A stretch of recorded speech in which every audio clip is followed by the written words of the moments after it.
Well, cool. Looks like we've got a good group of people here this morning. We're going to go ahead and get started. Hey, Kiana, saw you just pop in here. Looks like we'll probably have a few more people show up, but we'll go ahead and get underway here. Welcome, everybody, to our final Friday forum of the session. This is our final Friday forum of the summer. We will start back up in the fall in October. So thank you, everybody who stuck with us through all the forums and all of our other events and workshops that we've had here during this crazy COVID crisis. So I hope you're learning a lot and getting to network with everybody.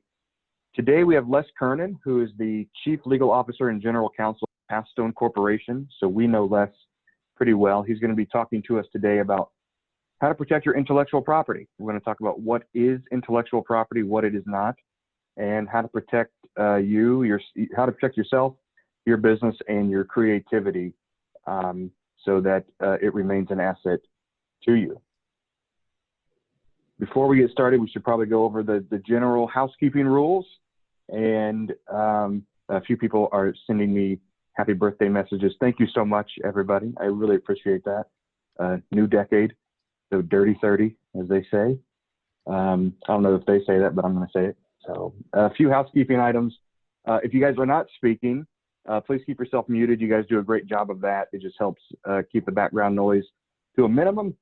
And but if you do have a question or you do want to say something, go ahead and either raise your hand or politely interrupt there, and we are more than happy to have you join in on the conversation, on the engagement. So yeah, if you have a headset, you want to help get that background noise down. If you have your camera on, one, you should know that we are recording. Everybody, we do record these and put these out on Facebook Live and then on YouTube as well when we're done. But if you want to turn your camera on and show everybody your happy, smiling, happy Friday faces, we'd love to see those. And again, as we go through this, if you guys have questions, feel free to speak up. The most effective way to ask a question is in the chat feature. And those are all funneled to me, and then I can funnel those to Les as we go through the presentation. And please, in our groups who join us are very good at this. Engage as much as you can from this forum. This is, again, this is free, so I'd say get your money worth, but get your time worth. And you guys are here to learn, and we're here to help you. And anything we can do to make this experience better and more informational and educational for you guys, we want to do that. We are talking about intellectual property today, and that is because of what you guys told us. We had a lot of input about how we wanted to kind of wrap up this session, and we had a lot of people ask about intellectual property and how we can protect ourselves, and what's the difference between a copyright and a trademark and a service mark, and what are all those things. So we have listened to you guys. You asked, and we have delivered. So we'll be getting into the subject here in just a minute, but I want to tell you a little bit about Pathstone here before we introduce Les and get into this. Pathstone is a community development financial institution. We're mission-based, and we provide small business loans and technical assistance, which is essentially free consulting to individuals in financially underserved communities. We work with entrepreneurs and small business owners of every type at every stage of the business. So if you're a startup, we can start you out with a small loan of, say, $5,000, and then as you grow, we can help finance you up to $250,000. And we can, excuse me, our terms range from 5 to 7 years typically, and our interest rates are capped at 9%. So, and for us, the loans are a way for us to get our foot in the door.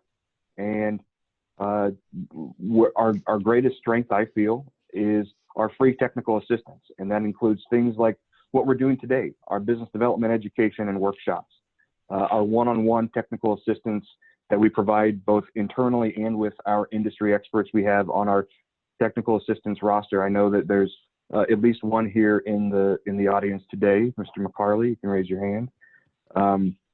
We provide mentoring and coaching as well with industry experts and seasoned entrepreneurs and business owners.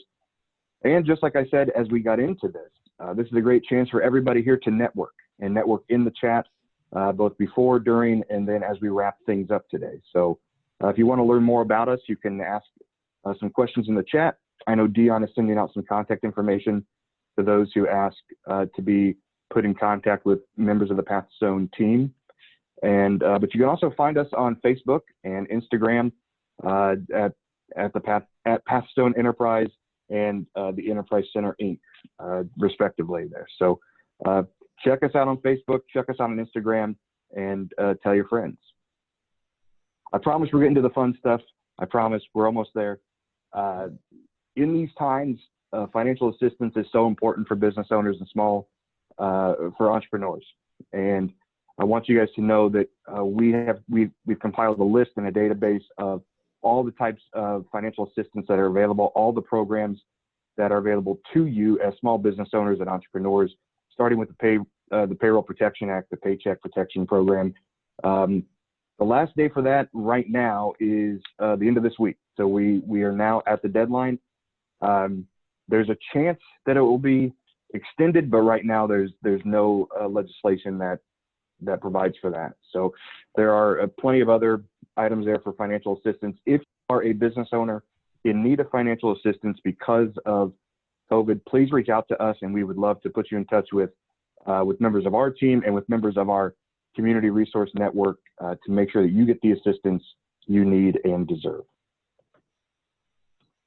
And now, if you guys want to take 60 seconds, just take 20, 30 seconds here and tell me in the chat who you are and why you're here, and you know what you're looking to learn, who your business is, what your business does.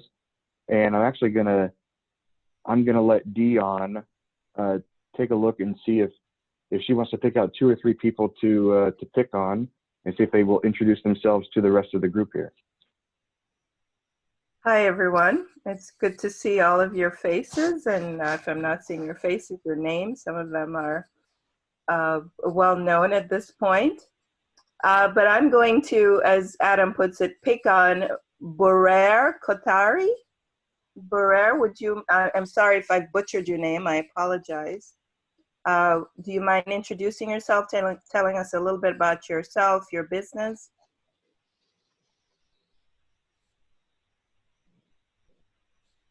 I think there's a problem with your mic. We can't hear you, but we do see that you've unmuted yourself. Yep, no. Burer, we're gonna go on to someone else and we'll circle back to you, give you a chance to fix your sound problems. David Atkinson.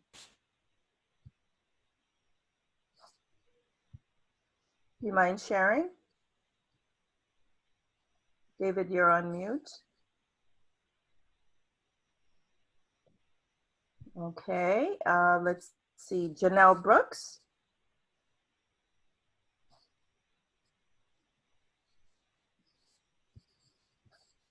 Do we need to? Seems like people are having an issue with, but they can unmute themselves. Can they not, Jahida? Can you hear me okay now? Oh, there we go. Is that Janelle? There you go. Janelle, hi, good morning, everyone. My name. Janelle, you're breaking up. I am so sorry. Can you hear me? You're in and out. I'm so sorry. I think perhaps there might be an issue with your internet connection. No, pretty strong. Okay, go ahead. Can you hear me? Yeah, you're breaking up. If you don't mind, we'll give someone else a chance. Latricia or Latricia, I'm sorry. Oh, got it, Latricia. Hello, everyone. Can you hear me okay? Yes, we can hear you. Okay, my name is Latricia. My business name is Eagles Spark Connections. And my business is all about digital marketing. So really tapping into the small businesses in the community that are uncomfortable marketing for themselves, or they simply don't have the time. So I want to really just get out, market them, just make sure that everyone in the city knows about the small jewels of, you know, the community. So that's my goal, and just to really expand on my knowledge of marketing. Thank you so much, Patricia. Thank you. Naveen, would you mind sharing?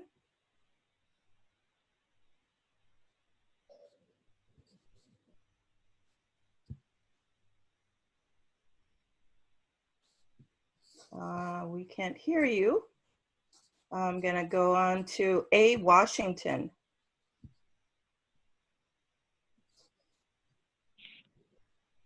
I think people are a little bit shy this morning. How about you, Drake? Are you shy? Do you mind coming off mute and sharing with us?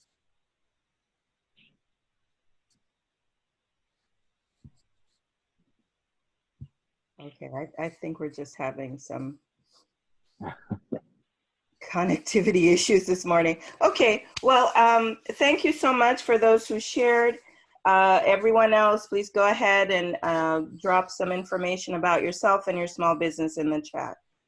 Adam? Great.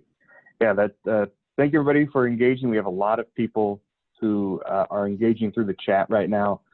Looks like we're having a few microphone issues, but that's okay. We're here to learn, and we'll get through this as a group here. So yeah, we can we'll go on to the next slide here, and I will introduce our presenter today, our speaker, Leslie Kernan he's a general counsel and chief legal officer of Pathstone Corporation. Like I said, Les is the guy who can tell us if what we're doing is right and how to not break the law. So Les is a vital leader of Pathstone Corporation, and we are very blessed and grateful to have him here today. Les is going to tell us a little bit about intellectual property, what it is, and how to protect yourself, and what that registration process is like. And with that, I'm going to go ahead and hand it over to Les. So Les, it's all yours now, sir. Thank you, Adam, and good morning, everyone, and welcome, and thank you all for spending some time with us at the Enterprise Center in Pathstone this morning. First of all, I hope all of you and your families are safe and well and staying sane through the COVID crisis that we've all experienced. We are at Pathstone trying to do everything we can to be supportive of the communities in which we work. I'm pleased to be speaking with you this morning about several aspects of intellectual property. The slide that is on your screen now gives a general definition of what intellectual property is, and it essentially refers to creations that you come up with that take the form of various tangible creations, inventions, literary and artistic works, designs, symbols, names, and images that are used in commerce. There are generally 5 areas of intellectual property, and those are listed on the next slide. Patents, copyrights, trademarks, trade secrets, and the right of publicity. This morning, we're going to be talking about copyrights and trademarks. The other 3, while important, each of them could probably be spent an entire session on their own. And we have thought that trademarks and copyrights are probably the most likely areas of intellectual property that most businesses would encounter. So that's the reason for the choice of our narrowing the topic this morning. So let's start with trademarks and service marks. What are they exactly? Well, a trademark is a word, a name, a symbol, or a device that is used to identify and distinguish goods and to indicate the source of those goods when the goods are placed into commerce. A service mark is the same thing, except that it applies to services. So a trademark applies to goods, a service mark applies to services. And those each come into being whenever you first use the mark, and I will use that term generically, the mark to refer to either a trademark or a service mark. Whenever you first use your mark in commerce, and it doesn't have to be necessarily a widespread use of the mark. In other words, you don't have to offer your good, your product, or your service to a large market. But once you put it out there, you have established a right in that mark, which can be protected. Now, one of the things that is important to understand about your use of your mark is that it should be used to describe the product or the service that you are offering. And the third bullet point on this slide distinguishes between Kleenex and Kleenex tissues. And there's a very important reason for that. You should not use the term Kleenex when you are referring to a tissue, because Kleenex is a trademark that identifies a particular brand of tissues. Some of you may be familiar with the print ads that the Xerox Corporation used to run several years ago, which said, not even Xerox can make a Xerox, because they were trying to discourage people from using that term Xerox to say, okay, please go get me a Xerox of this. They wanted to protect their mark. So they were trying to get people to understand that Xerox was a trademark used to identify the product being the copier machine, which was making photocopies. So that's an important element of either a trademark or a service mark, that you don't use it as a standalone, but you use it in conjunction with whichever product or service that you are identifying with that mark. Now, there are a variety of different types of marks, and there's a spectrum on the strength of marks that runs basically from generic to fanciful and arbitrary. And the more fanciful or arbitrary a mark is, the more likely it is that you can protect it.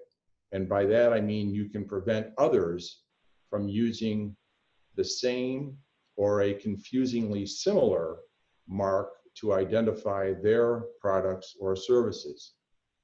A good example of a fanciful mark would be Kodak. George Eastman, when he founded the Eastman Kodak Company, made up that word, and he used it to identify the film and other photographic products that Kodak has produced for decades. It didn't have any meaning until he applied it to identify his products. Similarly, an arbitrary mark can be a word that is a commonly used word, but it is used in an arbitrary way to identify a product or a service. An excellent example of that is Apple. Everybody knows what an apple is, but Steve Jobs and his colleagues took that common term and applied it to identify the computers and other technology products that Apple Corporation has produced. So that became a very strong mark because of its arbitrary use in conjunction with the products that it was identifying. The question on this slide says, why can't I call my ice cream cold and creamy? Well, the answer to that is you can, but you're not likely to be able to get much protection for that mark to identify the ice cream that you're producing, simply because it is really just descriptive of what that product is. And the more descriptive a mark is, the less likely it will be protected, or the weaker it is in terms of trying to protect it against someone else using it for a similar product. Now, one of the things that you can do, as I mentioned, you can, once you have started to use your mark in commerce, you are able to protect that, and there are a number of different ways in which you can protect that. One of them is to seek to register your trademark or your service mark. And in New York State, we have a state registry through the Department of State and the Secretary of State's office. It's a fairly simple application process. It's a fairly inexpensive application process. And when you do that, you are layering an additional protection on the mark, because you've essentially made that a matter of public record within New York State, so that it would be difficult for someone to use a confusingly similar mark on a similar product or service and say, oh, well, I didn't know that Joe Smith was using that mark. You can also, if you are using your mark in interstate commerce, you can apply to the United States Patent and Trademark Office for registration of your mark in that jurisdiction. And that's a fairly complex process. It can be complex, and it is also a little bit more expensive. The last I checked, the cost of registering a mark in the Patent and Trademark Office, the registration fee is probably several $100s, but before you do that, it's important that you engage a service to do a comprehensive search to make sure that there isn't some other mark that is already registered that might prevent you from registering your mark. So that takes some time. It's a little bit more costly than a state registration. But again, if you're planning on rolling out your product or your service beyond New York State, it can be a valuable way to protect your mark. And in this day and age of e-commerce, with many, many businesses have websites through which they offer their product or their service, it is pretty easy to establish that you are using a mark in interstate commerce. Because if you're using your mark on your website, that does constitute use in interstate commerce. So that is a very quick and broad overview of trademarks, service marks, what they are, how you can make them stronger, and how you can protect them. Hey, Les, we have a question. You want me to pause here for questions? Yeah, I actually have a question from Barb. Barb, are you able to unmute and ask your question?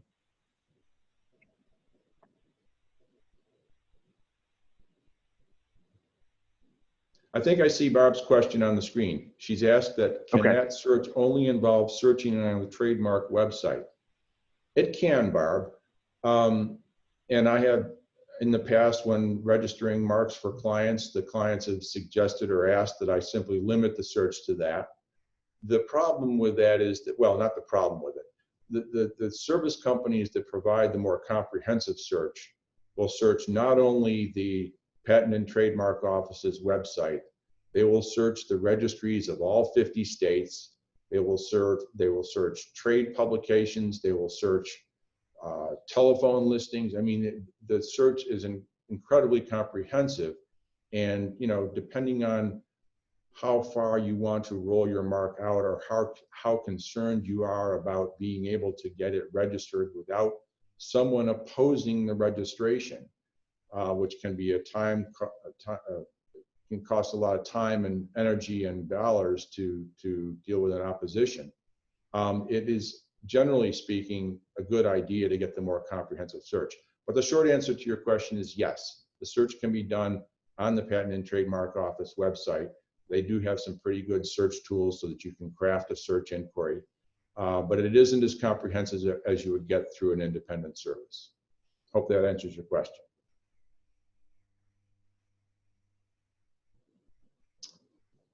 Okay, well then we can move into the next area of intellectual property that I wanted to talk with you about today, and that is the area of copyrights. A copyright is something that protects an original work of authorship, and that work can take a number of different forms. It can be literary, dramatic, musical, artistic. So you can imagine that there are a number of different means by which a copyright can attach. And what it attaches to is the tangible expression of whatever it is that you're looking to protect.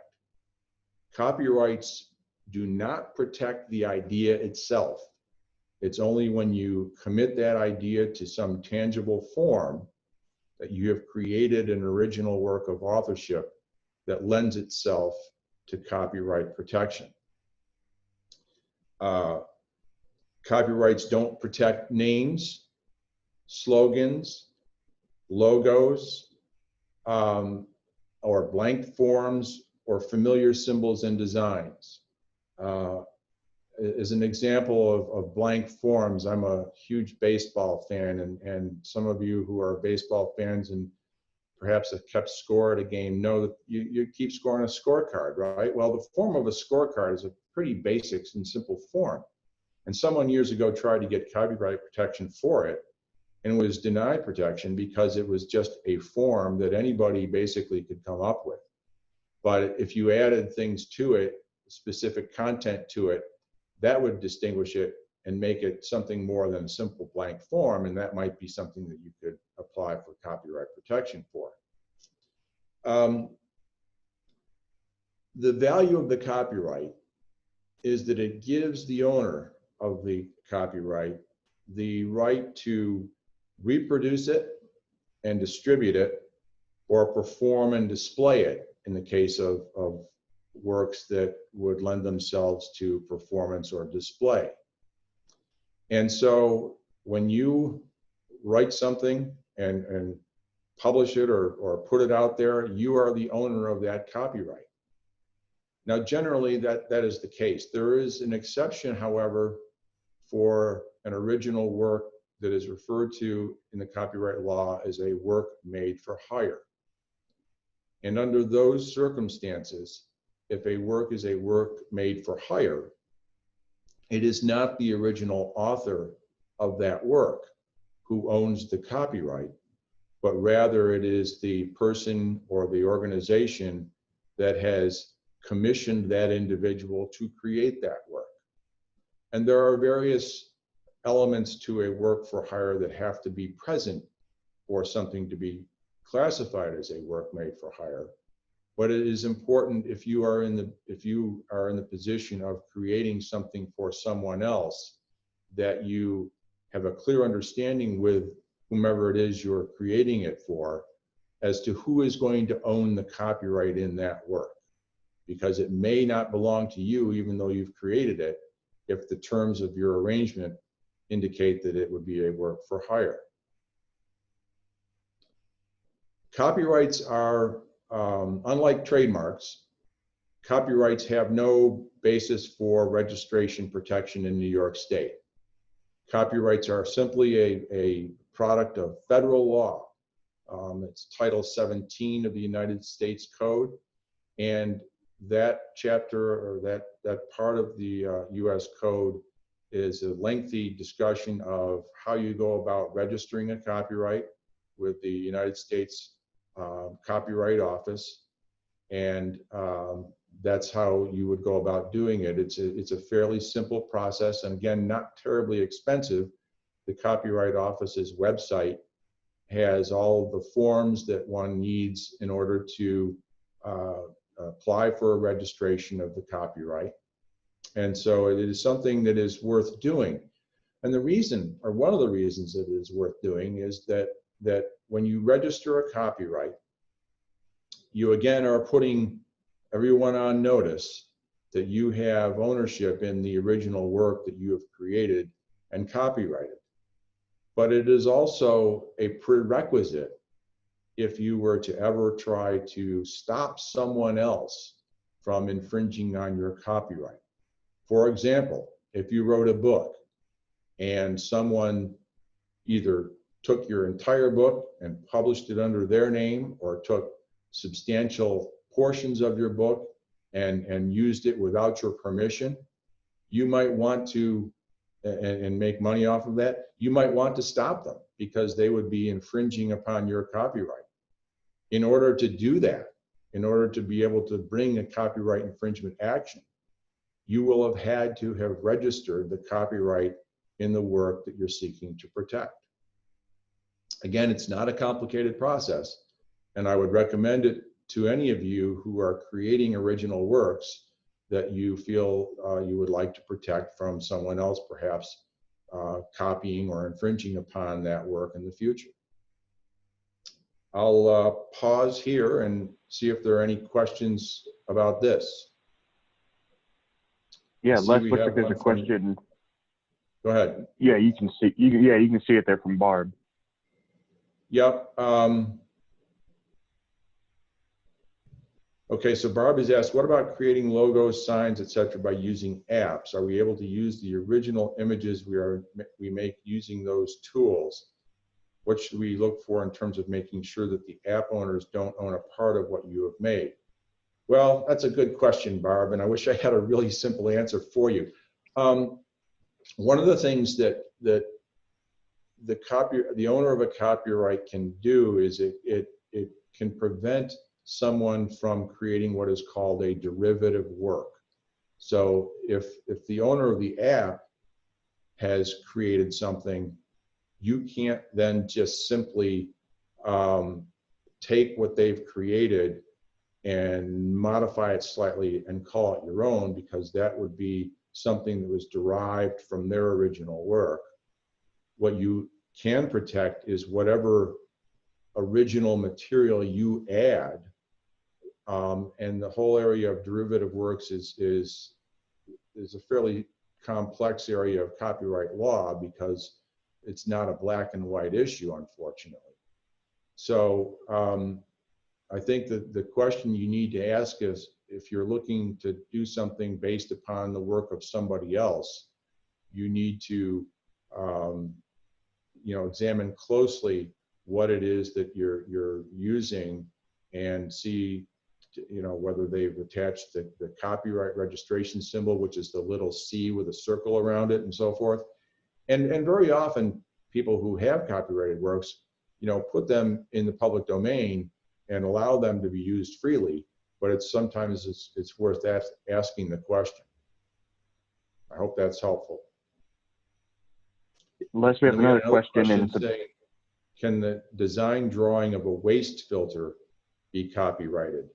It will show the details of how to build the system for waste treatment application. Shiram, that's a good question, and it sounds like it's one that actually begins to bleed into the area of patents.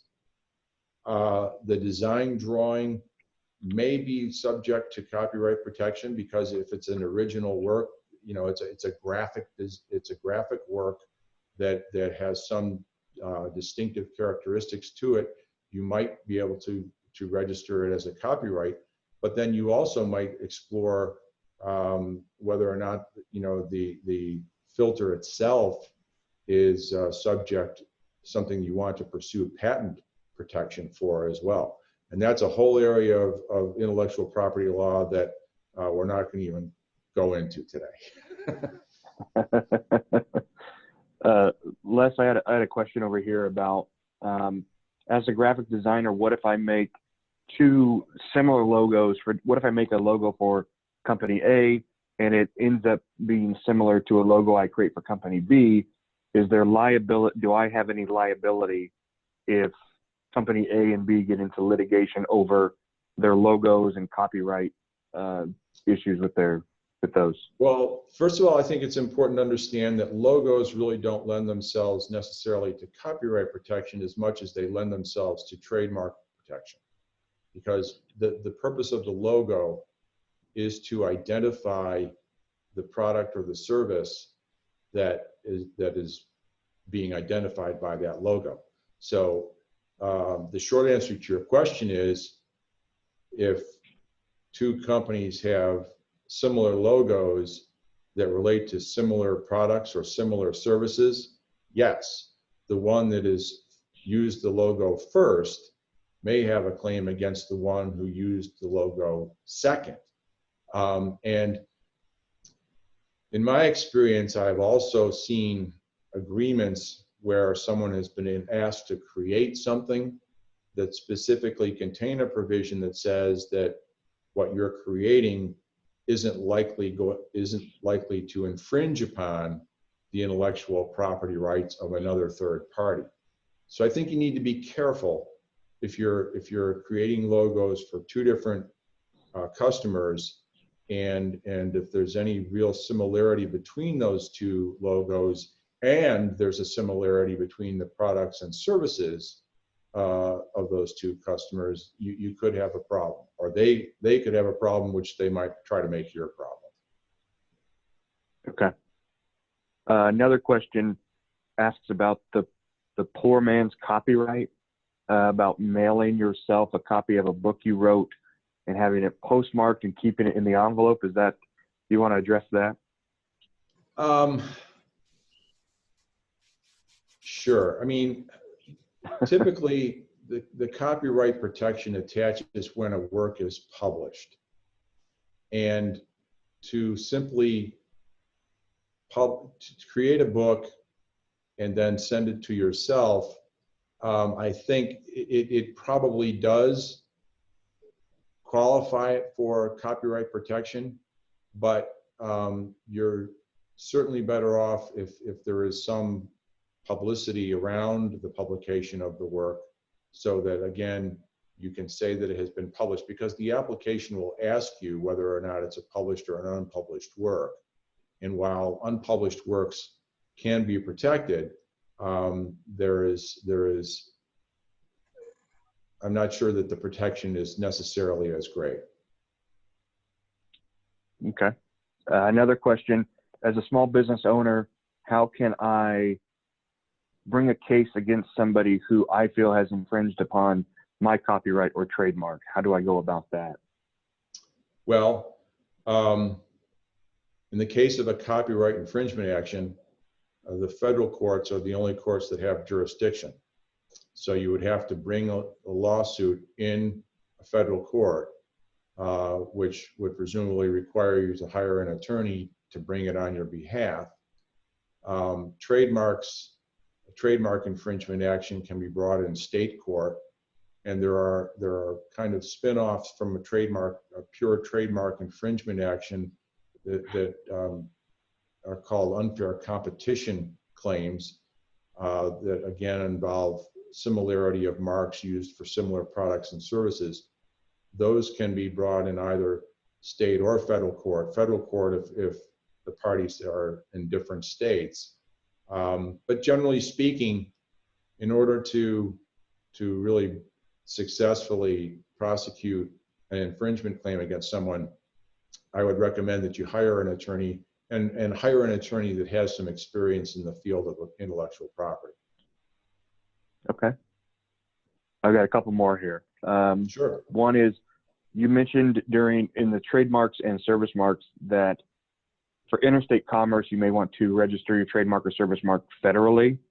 Or what if a business owner conducts business in 2 or 3 states? Is it cheaper? Does it make more sense to just register it in those 3 states, or should they still register it at a national level? Well, that's a very good question. And I don't know, frankly, what other states offer, to be perfectly honest, for the registration of trademarks and service marks. If they're like New York, and you are sure that you're going to be limited to 2 or 3 states, then it may make some sense to register them only in those states. I didn't mean to discourage you from federal registration. I mean, while it's complicated, and a little bit more expensive than state registrations, it's not so terribly expensive that it isn't worth doing if you think, or if you are using your mark in interstate commerce, or you think you are going to be, because you don't know necessarily where your markets are going to be. And if you find yourself expanding beyond those 2 or 3 states that you're in now, I would think that you might want to have a broader protection, because again, you will be putting a stake in the ground in terms of the time frame within which you started using that mark in interstate commerce. And even though it may be later that you go into another state, that time frame will have started when you first started using it in interstate commerce. Does that help? Yeah, that's it. I have another question here about this is kind of funny. How does Weird Al get away with infringing on people's copyrights? How does he sing their songs with different words? That's an excellent question. No, it really is. There are certain exceptions in the copyright law to the exclusive right to perform or reproduce or distribute a copyrighted work. One of those exceptions is for a parody or satirical use of a mark. And that falls within a broader concept of what is known as fair use. And there are 7 or 8 different ways in which copyrighted work can be used, I believe, that constitute what is termed under the law as fair use. And one of them is a parody, such as what Weird Al has always done. I like that That's question. A great question. That's a great question. I have one just personally. So there's public domain, especially in entertainment now, with like the Three Stooges and anything before what the 1920s or 30s. Certain things fall into public domain. Are there still are works that are done today? Can they fall into public domain if they're not copyrighted? Yes, they can. But generally speaking, works, and I'm going to read from my notes here, works created by an individual, the protection for that work lasts for the life of the author plus 70 years. And if works are created anonymously, pseudonymously, and for hire, the protection lasts 95 years from the date of publication or 120 years from the date of creation, whichever is shorter. So that's the way the law works now. The time periods used to be shorter. So in the case you just cited of the Three Stooges, Adam, it may be that the duration of copyright protection for that particular work, given when it was first created, has expired, and it has therefore then fallen into the public domain. That makes sense? Okay. Yes, it does. Thank you. I appreciate that. I think that's all the questions we have for this slide, unless somebody else is holding their hand up or anything. I think we can go probably to the next one. Okay, so as a review and a wrap up, what is intellectual property? Well, intellectual property, as we've seen, can take on a number of different forms, and it really depends on what it is that you're describing to determine whether or not it constitutes intellectual property. But in the context of what we've talked about today, intellectual property is the tangible expression of a creative thought, for example, or it is a distinctive name or slogan or logo that is used to identify a product or a service that your business is offering. Those are forms of intellectual property.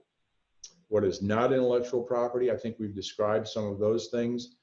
The idea itself, until it takes some sort of tangible form, you may think of it as intellectual property because your intellect is creating it, but it doesn't become protectable until you then translate that idea into some tangible form. Any intellectual property that you create for your business is an asset of your business. And you should really consider the ways in which you can protect that asset, because particularly as your business grows and as your business matures, the longer you are in business, the more valuable that asset becomes, whether it's your trade name, your slogan, your logo. People will come to associate you and your business with that intellectual property item. So it's really worth being conscious and protecting yourself. I'll give you a very good example of a company that has taken great pains to protect itself and its trademarks. Coca-Cola. You've probably heard the stories about how Coke has sometimes sent people out into the field to go into various establishments and ask for a Coke. Well, a number of those establishments that weren't selling Coca-Cola products would deliver what they thought the customer was asking for without disclaiming the fact that it wasn't a Coke product. I would bet that any one of you that has gone into a restaurant recently that has ordered a Coke and if the establishment is saying, well, is a Pepsi product okay? You've probably heard that fairly commonly. And that's the reason, because Coca-Cola has taken great steps to protect itself, to protect its mark. And by the way, that uniquely shaped bottle, that is protected as a trademark in the Patent and Trademark Office as well by Coca-Cola. So it's really worth taking the time to review what you have in the terms of intellectual property and think of the ways in which you can protect it. And most importantly, if you feel that someone is infringing on your intellectual property, to take steps to eliminate that infringement, even if it's as simple as a cease and desist letter, because if you don't do that, if you allow infringement to take place and say, well, you know, that's somebody that I'm not really in competition with, but, you know, they're using it, but that's okay. If you do that, you run the risk of your mark becoming weaker and less available to protection. We talked about the difference between trademarks and service marks and copyrights. Trademarks identify goods, service marks identify services, and copyrights protect tangible forms of expression that are unrelated to trademarks and copyrights, generally speaking.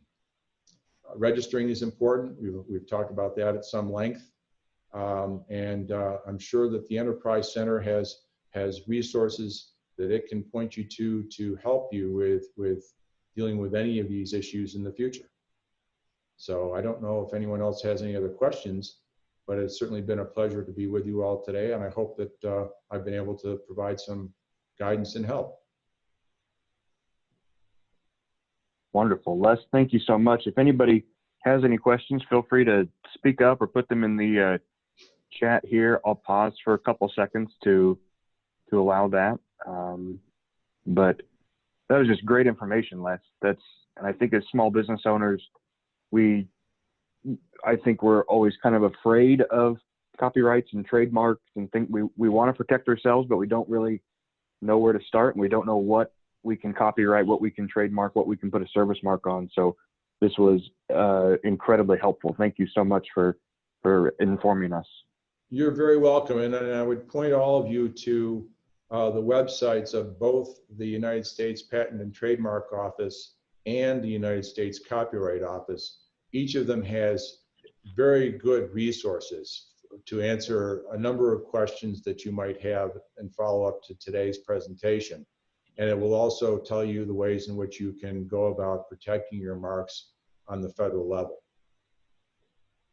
Yeah, and we will actually put those links to those websites they're in the chat right now coming up, and we'll also put them in the email that we send out to everybody after this event is over. You'll get this in the next couple business days, so you'll have all those links.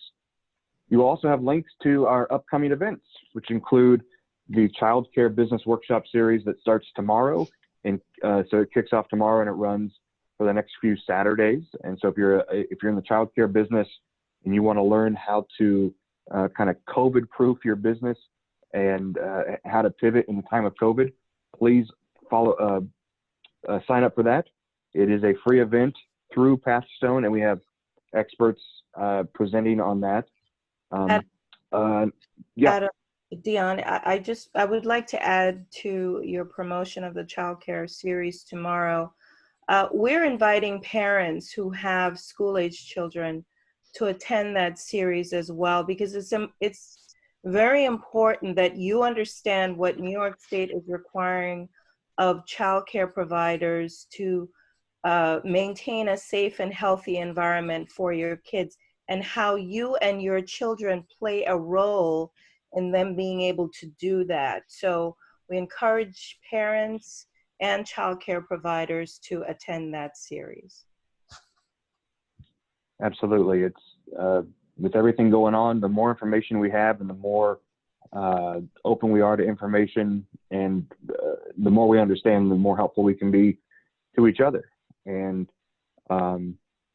Sydney, we can definitely get you a link to the previous sessions, and we can help you get those on YouTube as well. I will make sure we get those sent out to you. The other event we have coming up here soon is our boot camp series, which we are starting week 4 of that on Monday. And so week 4, we're going to be talking about how to protect your business against disaster, and how to continue business in the face of minor things like, a technology interruption or an internet interruption, as well as big events like a system failure or COVID or a blizzard, which are all possibilities now. We know that. So boot camp is on Mondays from 12 to 1:30. Childcare series that's Saturdays from 12 to 1:30. Boot camp, we have a total of 7 sessions, and you are invited to come to any and all of those. Those who attend 4 sessions they're invited to graduation, and then they get to move on to our next level series for startups and business owners, and get a little more into the nitty gritty of business ownership and kind of the soft skills behind that. And Mr. McCarley is going to do a great job of that when we kick off in September. So I want to welcome and invite everybody to those as we go along. This is the final forum for the session. So thank you all for sticking with us and coming out every week and being every other week and being a part of this. It has been a joy to launch this series in the middle of a crazy time. And it's great to get to be with everybody and really finish out the week strong, and with some, I guess, fellowship and friendship, and most importantly, education. And speaking of education, Les, again, thank you for your time and expertise and educating the group, educating me. And my pleasure. I also want to thank you. I also want to thank the team at Pathstone Enterprise Center. I want to thank Jahida and Dion for doing such a great job with the forum here for the whole session and all of our workshops. And this really is a team effort. Sometimes one person's presenting while another person's running the slideshow and another person's running the chat. There's a lot of kind of back-end production that people may not see. That's the point, is to make it look as seamless as possible. So thank you to the team, and thank you to everybody who comes and joins us every week. And you're the reason we do this. So with that, if there are no other questions, I will wrap up and wish you all a safe Friday and a fun weekend. Thank you all for your time. Thanks, Adam. Thanks, Les. Have a good weekend, everybody. Bye-bye. Thanks, Adam. Thanks, Deanna. Have a good one, guys.